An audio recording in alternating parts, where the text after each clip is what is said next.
kepada rekan-rekan media yang berbahagia, pada sore hari ini kita dari Badan Pengelola Badan Makanan, Ibu Kepala Badan POM akan memberikan penjelasan terkait perkembangan persetujuan penggunaan vaksin CoronaVac khususnya untuk lansia. Untuk itu kami persilahkan, kami mohon Ibu Kepala Badan Pengelola Badan Makanan, Ibu Dr. Penika Lukito MCP untuk berkenan menyampaikan penjelasan kepada publik terkait dengan perkembangan persetujuan penggunaan vaksin CoronaVac khususnya untuk lansia. Waktu dan tempat kami persilahkan. Terima kasih. Mudah-mudahan sudah di-unmute. Sudah? Di sini kelihatannya belum di-unmute. Oh, bukan. Oh, oke. Terima kasih. Bismillahirrahmanirrahim. Assalamualaikum warahmatullahi wabarakatuh. Salam sejahtera untuk kita semua. Shalom, Om Swastiastu, Namo Buddhaya, salam kebajikan. Yang kami hormati rekan-rekan media, Bapak Ibu sekalian. Bagaimana tadi sudah diintroduce ya, pada hari ini kami ingin menyampaikan satu informasi tentunya yang kita tunggu bersama ya, dikaitkan dengan izin penggunaan vaksin CoronaVac, yaitu satu-satunya vaksin yang sampai dengan saat ini sudah mendapatkan emergency use authorization dari 7 jenis yang telah ditetapkan oleh pemerintah melalui keputusan Menteri Kesehatan Republik Indonesia. Sampai dengan hari ini tentunya ada 7 yang ditetapkan, namun baru 1 yaitu CoronaVac yang telah memperoleh emergency authorization. Namun juga sebagaimana kita ketahui bersama, sesuai dengan data hasil uji klinik yang tersedia pada saat pemberian emergency authorization pada tanggal 11 Januari 2021 yang lalu, maka memang selama ini penggunaan vaksin CoronaVac hanya dibolehkan untuk kelompok usia dewasa dari 18 hingga 59 tahun. Ya. Namun kita juga mengingat bahwa angka kematian akibat COVID-19 ini menunjukkan data statistik bahwa kelompok usia lanjut atau lansia menduduki porsi yang cukup tinggi ya, relatif lebih tinggi, yaitu sekitar 47,3% ya berdasarkan data terakhir yang kami dapatkan di KPCPN. Nah, menjadi keharusan tentunya bagi pemerintah untuk menetapkan pemberian penggunaan vaksin yang tersedia, yaitu saat ini adalah CoronaVac, menjadi prioritas untuk juga diberikan pada kelompok lansia. Oleh karena itu, Badan POM selama ini terus memonitor, memastikan untuk segera mendapatkan data hasil uji klinik pada lansia yang pada fase ketiga dilaksanakan di Brazil, dan juga fase 1 dan 2 yang sudah dilakukan di China untuk mendapatkan data terakhir yang lebih lengkap. Kami terus berkomunikasi dengan pihak-pihak terkait dan berbagai upaya juga kami lakukan untuk segera mendapatkan data-data keamanan dan khasiat yang cukup ya, yang baik dan cukup sehingga penggunaan vaksin pada kelompok lansia bisa segera diberikan izinnya. Pada akhir Januari ya, uji klinik fase 2 di Cina dan fase 3 di Brasil pada kelompok usia di atas 60 telah mencapai jumlah subjek yang cukup memadai dan telah diserahkan kepada Badan POM. Ya, adapun hasil uji klinik yang telah diserahkan pada Badan POM tersebut dengan hasil sebagai berikut. Ya, pertama, bahwa uji klinik fase 1 dan 2 di Cina yang melibatkan subjek lansia sebanyak sekitar 400 orang menunjukkan bahwa vaksin CoronaVac yang diberikan dengan 2 dosis vaksin dengan jarak antar dosis 28 hari menunjukkan hasil imunogenisitas yang baik, ya, peningkatan kadar antibodi yang baik, yaitu dengan zero conversion rate setelah 28 hari pemberian dosis kedua adalah 97,96%. Ya, jadi setelah 28 hari pemberian dosis kedua, titer antibodi masih tinggi di 97,98%. Subjek yang mengikuti uji klinik. Keamanan yang dapat ditoleransi dengan baik, dengan data keamanan yang dapat ditoleransi dengan baik, serta tidak adanya efek samping serius derajat ketiga, ini berarti yang serius ya, sistemik dan serius yang dilaporkan disebabkan karena pemberian vaksin ini. Uji klinik fase 3 yang berlangsung di Brazil dengan melibatkan subjek lansia sebanyak 600 orang telah diperoleh hasil bahwa pemberian vaksin ini pada kelompok usia 60 tahun ke atas menunjukkan vaksin aman dan tidak ada efek samping berupa kematian atau efek samping serius derajat ketiga yang dilaporkan. Dari hasil studi klinik juga yang telah dilakukan juga efek samping umumnya terjadi adalah ringan, yaitu nyeri pada tempat suntikan, mual, demam, bengkak, kemerahan pada kulit, dan sakit kepala sekitar 1,1%. Ya. Terhadap data-data yang telah diserahkan, Badan POM telah melakukan pembahasan bersama tim Komnas, Komite Nasional Penilai Obat, ITAGI, Indonesian Technical Advisory Group on Immunization, dokter spesialis alergi dan imunologi, dan dokter spesialis geriatrik untuk menetapkan keputusan penggunaan vaksin COVID-19 ini untuk lansia, tentunya untuk aspek jaminan keamanannya. Berdasarkan hasil pembahasan tersebut, maka pada tanggal 5 Februari 2021 kemarin, Badan POM telah mengeluarkan persetujuan penggunaan atau Emergency Use Authorization vaksin CoronaVax untuk usia di atas 60 tahun dengan 2 dosis suntikan vaksin yang diberikan dalam selang waktu 28 hari.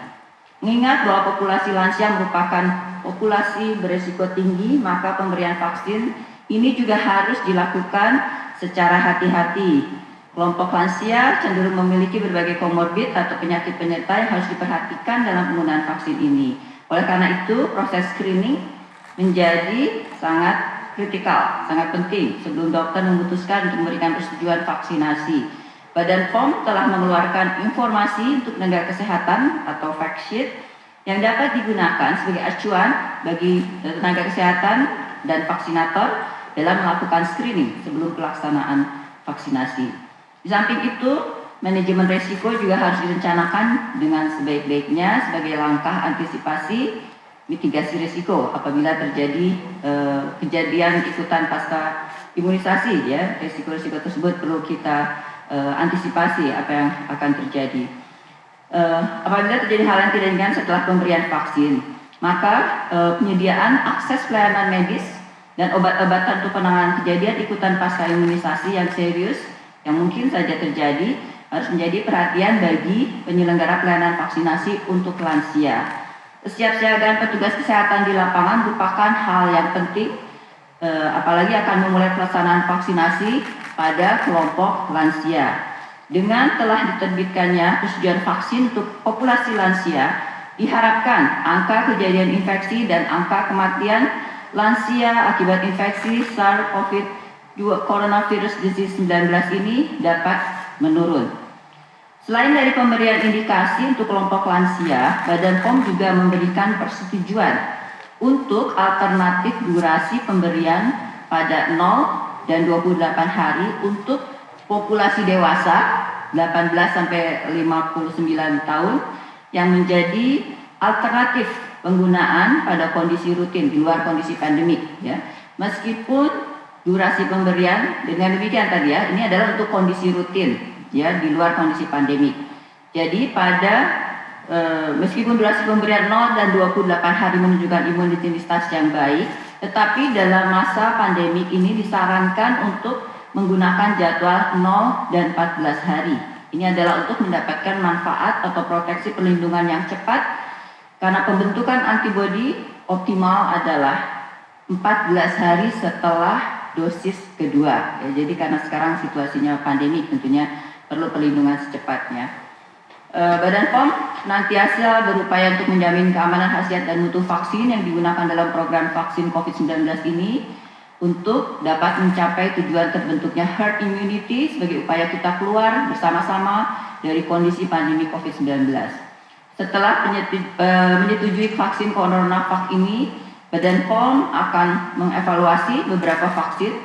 Ada beberapa yang juga sudah mulai memasuki tahapan evaluasi yang akan digunakan oleh pemerintah dalam program vaksinasi pandemi COVID-19 ini. Standar dan persyaratan yang diterapkan Badan POM dalam mendukung tersedianya vaksin yang aman berkhasiat dan bermutu selalu diterapkan sesuai dengan standar internasional dan yang telah ditetapkan oleh WHO. Kami perlu mengingatkan selalu, meskipun program vaksinasi telah dilaksanakan, tetapi jumlah cakupan vaksinasi pada seluruh masyarakat masih terus kita rencanakan ke depan, ya, jumlahnya masih terus kita harapkan, tentunya sesuai dengan akses vaksin yang tersedia secara bertahap. Oleh karena itu, selama masa pandemi ini, masyarakat kita harapkan bersama-sama untuk tetap kita menjalankan protokol kesehatan dengan terus menerapkan 5M, memakai masker, mencuci tangan, menjaga jarak, hindari kerumunan, dan mengurangi mobilitas. Demikian, terima kasih. Wassalamualaikum warahmatullahi wabarakatuh.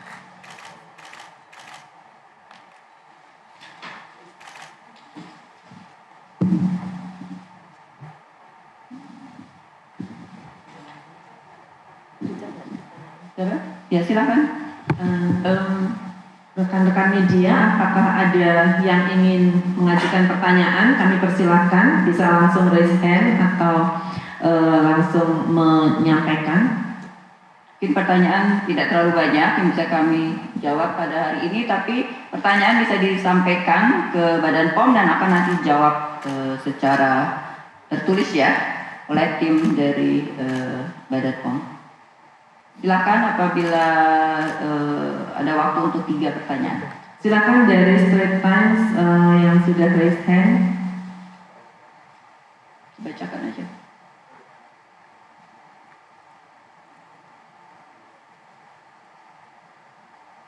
Setelah atau kalau belum ada dari Straits Times, dari Jakarta Post.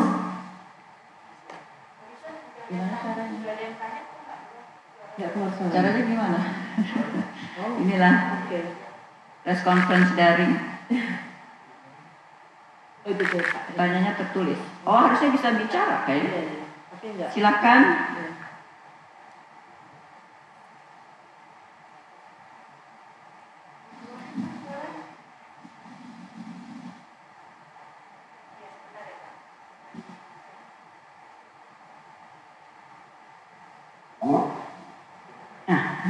Sekarang gimana? Ya, silakan. Ya, makasih. Satu pertanyaan aja untuk vaksin brand lain yang tadi Bu Penny sebut sudah mulai review, boleh disebut itu dari brand mana aja Bu?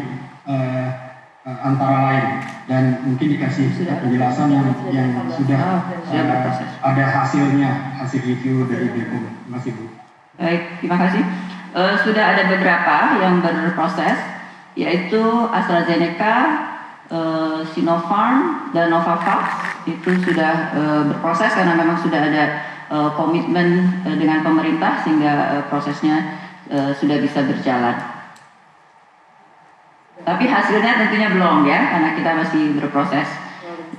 Rolling submission, kami selalu menunggu data-data yang bisa diberikan pada kami, ya, walaupun percepatan untuk memberikan emergency authorization itu sama berlakunya ya.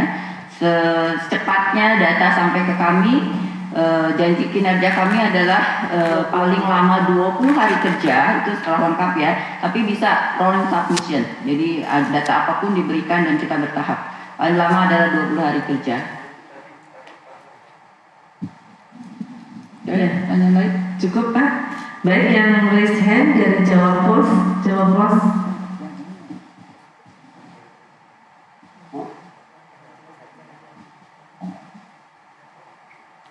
Silakan yang dari Jawa Post langsung menyampaikan.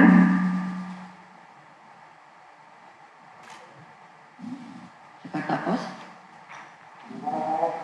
Jakarta Post boleh ya Bu? Oke, silakan yang dari Jakarta Ya, Post.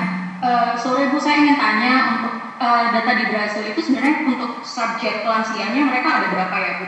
Dan apakah itu sudah dirasa cukup? Karena kalau saya baca fact sheet dari Badan POM, untuk yang 70 tahun ke atas itu dikatakan masih belum banyak datanya. Jadi sebenarnya untuk data lansia butuh berapa subjek itu untuk dianggap cukup? Terus yang kemudian kedua, perihal AstraZeneca tadi sudah disebutkan sedang direview, tapi di beberapa negara Eropa disebutkan bahwa lebih baik digunakan untuk usia di bawah 65 karena data yang ada belum terlalu cukup gitu Bu untuk di atas usia itu. Apakah Badan POM melihat hal yang sama kemungkinan akan pakai di bawah 65 atau gimana sejauh ini? Ya, terima kasih Bu. Oke, baik. Tadi pertanyaan adalah subjek yang di Brazil ya, sudah 600 subjek ya, kami dapatkan data dari Brazil itu memang untuk lansia di bawah 70 tahun ya, sampai dengan 70 tahun, lansia 59 sampai dengan 70 tahun ya. Nah, oleh karena itu di atas 70 tahun ya, tentu perlu ada pertimbangan khusus ya, pendampingan dari dokter yang mendampingi dan melakukan screening pada saat pemberian vaksin tersebut ya. Jadi artinya adalah bukan dilarang untuk di atas 70 tahun, namun data yang kami terima berdasarkan hasil uji klinik di Brazil untuk fase 3 adalah sampai dengan usia 70 tahun. Artinya apabila akan diberikan pada usia lansia di atas 70 tahun, memerlukan pertimbangan yang khusus spesifik individu ya pada saat melakukan screening dengan kehati-hatian saja. Demikian. Pertanyaan selanjutnya apa tadi? Ada pertanyaan kedua ya? Oh, tentang AstraZeneca. Ya, nanti kami akan memutuskan, tentu hal-hal tersebut kami pantau, kami monitor info-info yang beredar ya. Tapi tentunya kami akan mempertimbangkan berdasarkan data yang akan kami terima secara lengkap, secara formal diserahkan pada industri farmasi yang mendaftarkan ke kami sebagai representatif dari AstraZeneca. Dengan demikian nanti kami akan memutuskan ya. Tadi pertanyaannya adalah berkaitan dengan dengan jumlah subjek trialnya yang sebaiknya di bawah 65 tahun. Kami belum mendapatkan data yang menunjukkan hal tersebut. Jadi nanti kita akan mengupdate kembali ya, atau memutuskan kemudian dikaitkan dengan untuk periode tahun umur berapa sebaiknya AstraZeneca tersebut ya. Mudah-mudahan dalam waktu secepatnya setelah data kami terima dengan lengkap. Baik, kalau sudah tidak ada, sepertinya sudah tidak ada, itu di chat juga yang recent juga tidak ada. Oke, terima kasih. Terima kasih ya. Terima kasih rekan-rekan media atas perhatian dan atas kehadirannya pada acara konferensi pers sore hari ini, dan terima kasih kepada Ibu Kepala Badan atas berkenan untuk memberikan penjelasan kepada masyarakat.